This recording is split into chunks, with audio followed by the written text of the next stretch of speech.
If you've been walking around with that low grade feeling that you're doing something wrong, even when you're obviously not doing anything wrong, this episode is for you. There's no crisis, no urgent deadline, no one is upset with you, nothing urgent. And still there's this background tension, like you're behind or you're missing something, or you're about to be attacked or judged, or you're one step from disappointing someone. Not urgent panic or chaos, just that hum of I should be doing this better. That feeling usually isn't coming from what's happening right now in this moment. It's coming from living inside a rule book you never consciously agreed to, and then trying to follow it, perhaps several rule books, all at once. I realized something slightly embarrassing about myself. I was alone in my kitchen. I work home alone. No one else home. I dropped food on the floor and I said, "Oh, sorry," out loud to absolutely no one. I also say "excuse me" and "sorry" to my dog. And I stopped mid-word in this instance and thought, who am I apologizing to? There's no person there, nor no authority figure, no witness, just me.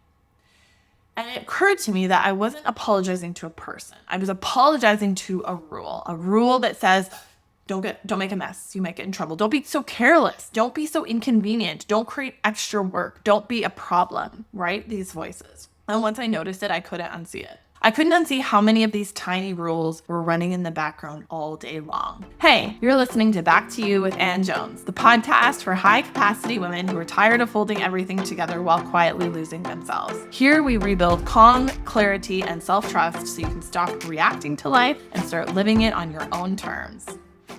Most high-capacity women aren't exhausted because life is objectively too hard. They're exhausted because they're trying to satisfy hundreds of invisible expectations and simultaneously. How you should look, how you should behave, how much you should handle, how patient you should be, what you should say, how organized your home should be, how much money you should make, how productive you should be, how calm you should be, how little you should need. Rules about being pleasant, responsible, efficient, likable, low maintenance, easy to be around, not disappointing, not messy, not emotional at inconvenient times. And the pressure comes from trying to satisfy all of them, even when they contradict each other. Now, here's the important part. Rules themselves are not the problem. Life actually requires some rules, right? Every system needs parameters to function. If a business says you can't bring dogs inside, that's not personal, it's communication. They're telling you how their space operates. You can decide whether you want to go in there without your dog or just not go there at all. If you book at a nice spa, they require a credit card to hold your appointment. That's the policy. If you're not comfortable with it, then you don't have to book there. There's no drama. It's not personal. It's just information. Road rules exist if you want to drive on public roads in most places. Airline rules exist if you want to fly commercially with them. Your parents had rules in their house when you were a kid. Rules are simply conditions for participation. The issue isn't that rules exist. It's how many of the rules are shaping your life now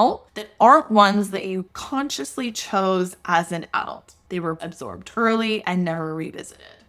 But because they were installed when you were small, they feel like facts instead of true decisions and preferences based on your values. Or you have received them by influence, like media and social influence as an adult. So here's the question I want you to sit with today. What rules are you still following? And I'm going to share mine. What rules are you still following that no one is actually enforcing anymore? Not laws or workplace policies, not things you'd get in literal trouble for though, but like internal rules that nobody's policing. The ones that say you should always be productive. You should always handle things without help. You should do it yourself. You shouldn't upset people. You shouldn't cancel or change plans. You shouldn't need more sleep than someone else or more food or less food. You shouldn't fall behind. You shouldn't be inconsistent. You shouldn't change your mind. The rules that make you feel guilty even when you have permission to stop. And sometimes the cost of those rules doesn't show up immediately. As usual, this episode was inspired both by my experience and my beautiful clients. And I had a client recently tell me something that she still feels a lump in her throat about. When her second baby was born, her toddler son would, like when she was home alone when her husband was working, her toddler son would knock on the door and try to come into the room while she was putting the newborn to bed. And she had absorbed this rule, as many of us do as parents, especially new parents or parents to young kids or trying to get kids to sleep, that he couldn't be there. He couldn't be in there. Like this would ruin the rule. And she reacted to him in a way that she wishes that she hadn't. And now, years later, like when we revisited it, she's like, I wish I just let him in and let him snuggle. But like she was following this rule. Nothing catastrophic happened. Everybody was fine. It's not about blame. She was reflecting on following a rule that she had never like really chosen herself. So it's just such a beauty. And I can relate to this as well. I've had like a very similar experience when my daughter was really young. And so what I'm trying to draw your attention to is that quiet moment where your gut says one thing, but the rule says another, and you override your gut and yourself.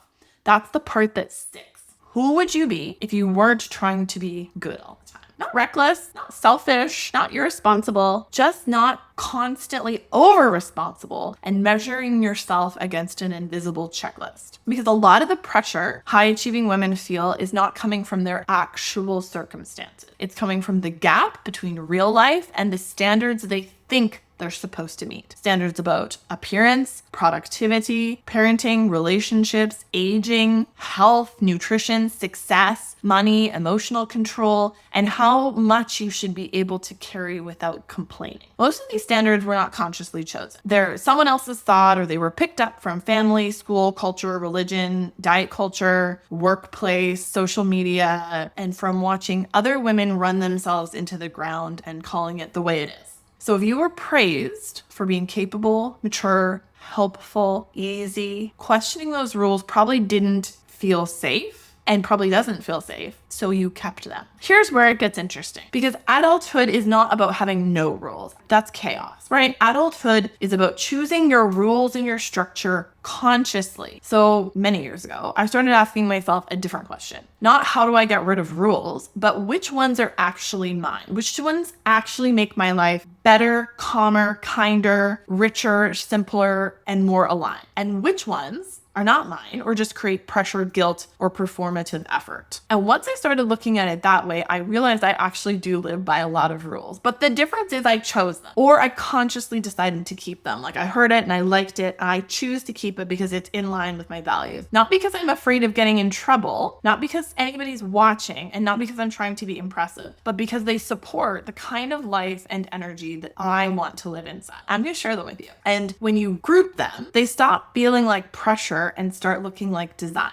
So I'm going to share mine. These are my personal. You do not have to buy into these. You're welcome to have them or borrow them. You're welcome to hate them, because I don't care. They're still my rules that I am choosing. Be inspired or not, but here they are. These are my personal kindness and respect rules. Always say please and thank you. I'm Canadian. What can I say? I always tip at least 20% minimum by default. Don't gossip or speculate about people. Don't point at people. Hug until the other person lets go. These are not about being perfect. They just help me move through the world in a way that feels clean and respectful to me, based on my values and who I want to be. Here are my health and body rules. Brush your teeth twice a day. Floss nightly. Floss before you brush. Wash your hands after you go to the bathroom. Wash your hands before you eat. Wash your hands when you come into the house. Palm-sized portion of protein at every meal. Have a salad at least with one meal a day. That one came straight from my mom. I kept that one. These are not punishment. These are maintenance.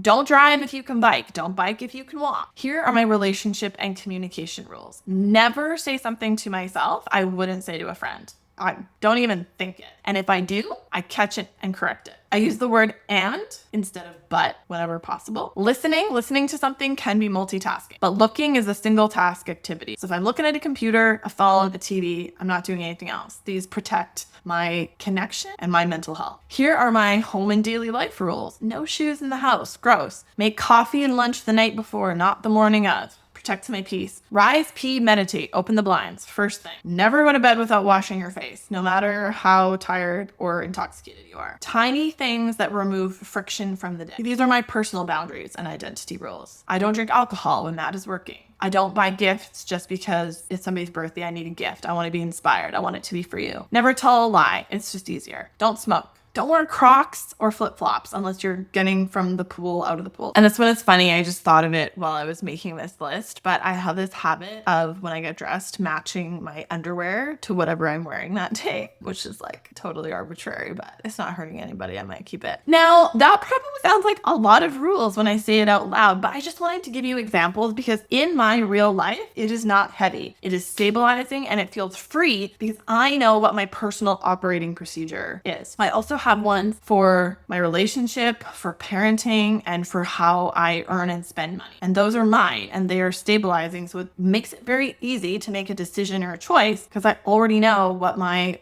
even prefer the term like operating principles and procedures over rules. But also, these rules don't demand perfection. They actually reduce decision fatigue. They support the environment that I want to live in. And most importantly, I chose them. I'm not following them because I'm scared of judgment or I saw them on Instagram. I'm following them because they make my life easier or more aligned or more connected, and therefore everyone else's life. And I'm allowed to revise them at any time. When you don't choose your rules consciously, you don't live by your values. You live by anxiety and external validation. You spend your energy trying not to mess up instead of deciding what actually matters to you. And that's a huge time suck. And that is where the constant overwhelm comes from. Not too much life, too many internal obligations competing for control. Coming back to yourself often starts with clearing space. Not removing all the structure, but removing inherited pressure. So here's something you might want to sit with after this episode. If you threw out every rule that only exists just to make you look acceptable, which ones would you keep? What would you choose on purpose? What would support the woman you actually want to be, not the one that you were trained to perform